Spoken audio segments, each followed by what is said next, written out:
টুর্নামেন্টের মাঝপথে অধিনায়কত্ব পরিবর্তন নতুন কোনো ঘটনা নয়, এমন হয়েছে বহুবার। তবে কারণ হিসেবে ওই একই কথা, চাপ কমাতে অধিনায়কত্ব থেকে সরিয়ে দেওয়া। সেই বাদ দেওয়ার তালিকায় পড়লেন দুর্বার রাজশাহীর এনামুল হক বিজয়। সহ অধিনায়ক তাসকিন আহমেদকে দেওয়া হয়েছে পুরো অধিনায়কত্বের দায়িত্ব। এতে প্রশ্ন উঠেছে অনেক। সোমবার চিটাগং কিংসের বিপক্ষে নামার আগ মুহূর্তে অধিনায়ক বদলের ব্যাখ্যাও দেয় রাজশাহী।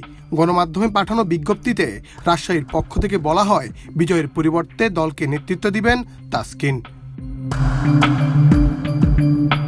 কারণ হিসেবে তারা জানায়, ব্যাটিংয়ে আরও বেশি মনোযোগ দেওয়ার জন্য এনামুল হক বিজয়ের কাঁধ থেকে অধিনায়কত্বের ভার সরিয়ে নেওয়ার সিদ্ধান্ত নিয়েছে দুর্বার রাজশাহী। এবারের বাংলাদেশ প্রিমিয়ার লিগ টি-20-র বাকি অংশের জন্য নতুন অধিনায়ক হিসেবে তাসকিন আহমেদকে দায়িত্ব দেওয়ার সিদ্ধান্ত নিয়েছি।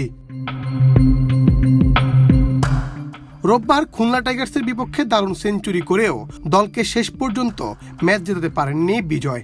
শেষ বলে যখন 9 রান দরকার, তখন 1 রান নিয়ে নিজের শতক পূরণ করেন তিনি। এ বিষয়ে ফ্র্যাঞ্চাইজির পক্ষ থেকে জানানো হয়, সবশেষ ম্যাচে খুলনা টাইগার্সের বিপক্ষে সেঞ্চুরিও এসেছে তার ব্যাট থেকে। 57 বলে 100 রানের ইনিংস খেললেও দলকে জেতাতে পারেননি তিনি।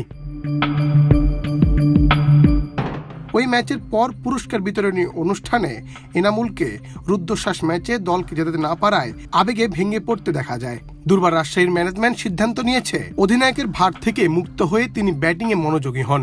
ফ্র্যাঞ্চাইজিটি মনে করছে, অধিনায়কত্ব থেকে সরিয়ে দেওয়ার ফলে মানসিকভাবে চাঙ্গা থাকবে বিজয় এবং দলকে প্লে অফে তুলতে সাহায্য করবেন তিনি। দুর্বার রাজশাহী প্রথম থেকেই নানা কারণে আছেন আলোচনায়, তবে তাদের আলোচনার বিষয়বস্তু বিতর্কের জন্ম দেয়। 15 জানুয়ারি তাদের খেলোয়াড়রা এবার আসরের কোনো প্রকার টাকা না পেয়ে অনুশীলন বয়কট করে। 16 তারিখের মধ্যে তারা টাকা না পেলে তারা ম্যাচও বয়কট করবেন বলে জানান। যদিও শেষ পর্যন্ত বিসিবি সভাপতি রাজশাহী ম্যানেজমেন্টের সাথে রুদ্ধশ্বাস বৈঠক করে এটির সমাধান দেয়। পরবর্তীতে 25% টাকা পেমেন্ট করলে ক্রিকেটাররা মাঠে ফেরে। এবার ম্যাচের দিন অধিনায়ক পরিবর্তন করে আলোচনার জন্ম দিল রাজশাহী ম্যানেজমেন্ট। মুন্না চন্দ্র দাস, বাংলাদেশ প্রতিদিন।